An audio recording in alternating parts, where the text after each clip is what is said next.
Chapter 9 The Mock Turtle's Story. You can't think how glad I am to see you again, you dear old thing, said the Duchess as she tucked her arm affectionately into Alice's, and they walked off together. Alice was very glad to find her in such a pleasant temper, and thought to herself that perhaps it was only the pepper that had made her so savage when they met in the kitchen. When I'm a Duchess, she said to herself, not in a particularly hopeful tone, though, I won't have any pepper in my kitchen, not at all. Soup does very well without it. Maybe it's always pepper that makes people so hot-tempered, she went on, very much pleased at having found out a new kind of rule. And vinegar makes them sour. Oh, and chamomile must make them bitter. And barley sugar and such things must make children so sweet-tempered. I only wish people knew that. Then maybe they wouldn't be so stingy about it, you know? She had quite forgotten the Duchess by this time, and was a little startled when she heard her voice close to her ear. You're thinking about something, my dear, and that makes you forget to talk. I can't tell you just now what the moral of that is, but I shall remember it in a bit. Perhaps it hasn't one, Alice ventured to remark. Oh, tut, tut, child, said the Duchess. Everything's got a moral, if only you can find it. And she squeezed herself up closer to Alice's side as she spoke. Alice did not much like keeping her so close to her. First, because the Duchess was very ugly, and secondly, because she was exactly the right height to rest her chin upon Alice's shoulder, and it was an uncomfortably sharp chin. However, she did not like to be rude, so she bore it as well as she could. The game's going on rather better now, she said, by way of keeping up the conversation a little. "'Tis so, said the Duchess, and the moral of that, oh, 'tis love that makes the world go round." Somebody said, Alice whispered, that it's done by everybody minding their own business. Ah, well, it means much the same thing, said the Duchess, digging her sharp little chin into Alice's shoulder as she added, and the moral of that, take care of the scents, and the sounds will take care of themselves. How fond she is of finding morals in things, Alice thought to herself. I dare say you're wondering why I don't put my arm around your waist, the Duchess said after a pause. The reason is I'm doubtful about the temper of your flamingo. Shall I try the experiment? He might bite, Alice cautiously replied, not feeling at all anxious about the experiment tried. Very true, said the Duchess. Flamingos and mustard both bite, and the moral of that is, birds of a feather flock together. Only mustard isn't a bird, Alice remarked. Right as usual, said the Duchess. What a clear way you have of putting things. It's a mineral, I think, said Alice. Of course it is, said the Duchess, who seemed ready to agree to everything Alice said. There's a large mustard mine near here, and the moral of that is, the more there is of mine, the less there is of yours. Oh, I know, exclaimed Alice, who had not been attending to this last remark. It's a vegetable. It doesn't look like one, but it is. I quite agree with you, said the Duchess, and the moral of that is, be what you seem to be, or if you would like me to put it more simply, never imagine yourself not to be otherwise than what it might appear to others that what you were or might have been was not otherwise than what you would have been would have appeared to them otherwise. I think I should understand that better, Alice said very politely, if I had it written down, but I can't quite follow you as you say it. That's nothing to what I could say if I chose, the Duchess replied in a pleased tone. Pray, don't trouble yourself to say it any longer than that, said Alice. Oh, don't talk about trouble, said the Duchess. I'll make you a present of everything I've said as of yet. A cheap sort of present, thought Alice. I'm glad they don't give birthday presents like that. But she did not venture to say that out loud. Thinking again, the Duchess asked with another dig of her sharp little chin. I've a right to think, said Alice sharply, for she was beginning to feel a little worried. Just about as much right, said the Duchess, as pigs have to fly and But here, to Alice's great surprise, the Duchess's voice faded away, even in the middle of her favorite word, moral, and the arm that was linked into hers began to tremble. Alice looked up, and there stood the Queen in front of them, with her arms folded, frowning like a thunderstorm. A fine day, Your Majesty, the Duchess began in a low, weak voice. Now, I give you fair warning, shouted the queen, stamping on the ground as she spoke. Either you or your head must be off, and that in about half no time. Take your choice. The Duchess took her choice, and was gone in a moment. Now then, let's go on with the game, the queen said to Alice, and Alice was much too frightened to say a word, but slowly followed her back to the croquet ground. The other guests had taken advantage of the queen's absence, and were resting in the shade. However, the moment they saw her, they hurried back to the game, the queen merely remarking that a moment's delay would cost them their lives. All the while they were playing, the queen never left off quarreling with the other players and shouting, "Off with his head," or "Off with her head." Those who were sentenced were taken into custody by the soldiers, who of course had to leave off being arches to do this. By the end of a half hour or so, there were no arches left, and all the players except the king, the queen, and Alice were in custody under the sentence of execution.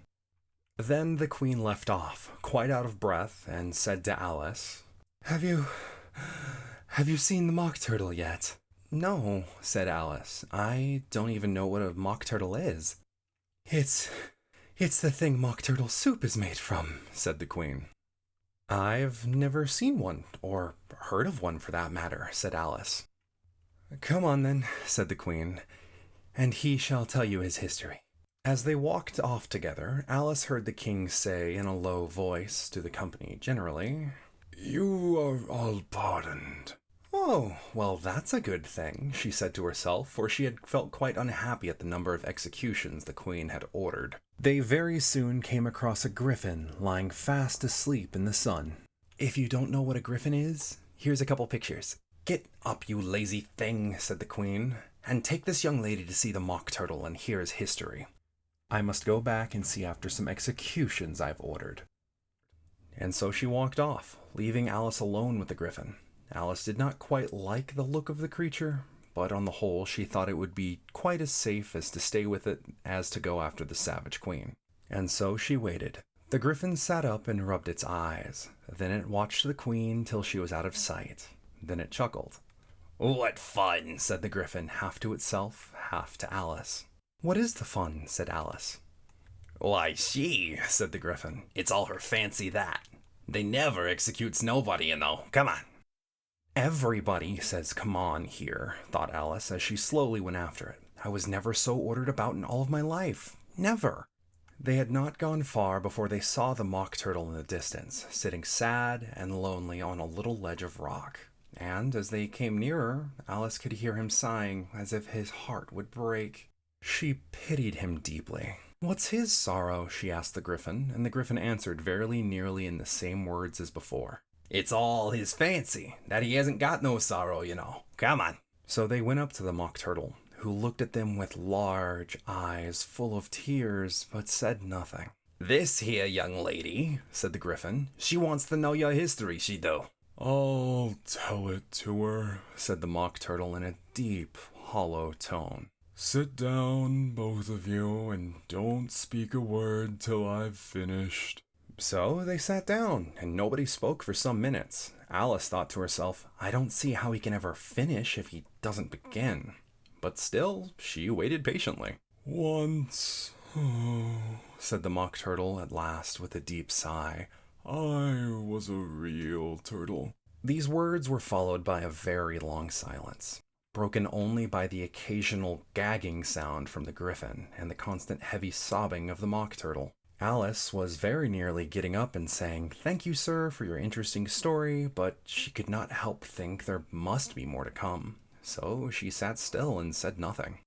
"When we were little," the mock turtle went on at last, more calmly, though still sobbing a little now and then, "we went to school in the sea. The master was an old turtle. We used to call him Tortoise." "Why did you call him Tortoise if he wasn't one?" Alice asked. "We called him Tortoise because he taught us," said the mock turtle angrily. "Really, you are very dull." "You ought to be ashamed of yourself for asking such a simple question," added the griffin, and then they both sat silent and looked at poor Alice, who felt ready to sink into the earth. At last, the griffin said to the mock turtle, "Drive on, old fellow. Don't be all day about it. and he went on in these words. Yes, we went to school in the sea, though you may not believe it. I never said I didn't, interrupted Alice. You did, said the Mock Turtle. Hold your tongue, added the Griffin before Alice could speak again. The Mock Turtle went on. We had the best of educations. In fact, we went to school every day. I've been to day school too, said Alice. You needn't be so proud as all that. With extras? The Mock Turtle asked a little anxiously. Yes, said Alice. We learned French and music. And washing? The Mock Turtle asked. Certainly not, said Alice indignantly. Ah, then yours wasn't a really good school, said the Mock Turtle in a tone of great relief. Now, at ours, they had at the end of the bill French, music, and washing as extra. You couldn't have wanted it much, said Alice, living at the bottom of the sea. I couldn't afford to learn it, said the Mock Turtle with a sigh. I only took the regular course. And what was that? Inquired Alice. Reeling and writhing, of course, to begin with, the Mock Turtle replied, and then the different branches of arithmetic, ambition, distraction, uglification, and derision. I've never heard of uglification, Alice ventured to say. What is it? The Griffin lifted up both of its paws in surprise. What? Never heard of uglifying? It exclaimed. You know what it means to beautify, right? Well, yes, Alice said doubtfully. It means to make, anything prettier. Well then, the Griffin went on. If you don't know what to uglify is, you are a simpleton.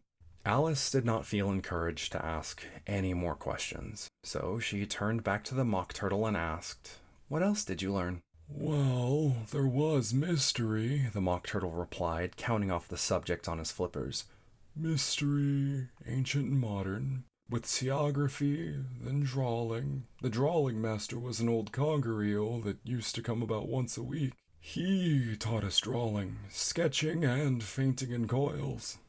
What was that like? Said Alice. Well, I can't show you myself, the Mock Turtle said. I'm too stiff, and the Griffin never learned it. Hadn't the time, said the Griffin. I went to the classics master, though. He was an old crab, he was. I never went to him, the Mock Turtle said with a sigh. He taught laughing and grief, they used to say. So he did, said the Griffin, sighing in his turn, and both creatures hid their face in their paws. And how many hours a day did you do lessons? Said Alice, in a hurry to change the subject. 10 hours the first day, said the Mock Turtle, 9 the next, and so on. What a curious plan, exclaimed Alice. That's the reason they're called lessons, the Griffin remarked, because they lessen from day to day. This was quite a new idea to Alice, and she thought it over a little before she made her next remark. Then on the 11th day must have been a holiday. Of course it was, said the Mock Turtle.